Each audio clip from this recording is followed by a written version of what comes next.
अस्सलाम वालेकुम, welcome to my channel name point TV. Samina नाम का शुमार लड़कियों के नामों में होता है।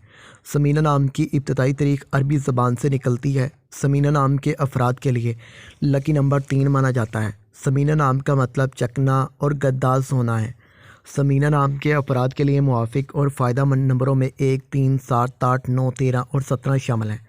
हिंसों के असाब के मुताबिक समीना नाम के अफराद के लिए हुक्मरानी वाले घंटे 3 AM से 5 AM हैं, जबकि खुशकिस्मत दिनों में जुम्मा हफ्ता शामिल है। समीना के हाकम सियारों में यूरेनियस शामिल है। खुशकिस्मती वाली दातों में हिंसों के असाब से लोहा शामिल है। समीना नाम के अफराद के लिए मुआफ़िक रंगों में नीला, बनफी, काला शामिल है। समीना नाम के अफराद के लिए मुआफ़िक पत्थरों में नीलम शामिल है, जबकि मतमादिल मुआफ़िक पत्थरों में नीलम, हकीक, दूधिया पत्थर और जामनी पत्थर शामिल हैं। समीना नाम के अफराद का असूल ज़िंदगी है कि आप ज़िंदगी की बारीकियों को जानना चाहते हैं, आप ज़िंदगी के हर पहलू को समझना चाहते हैं, जो कि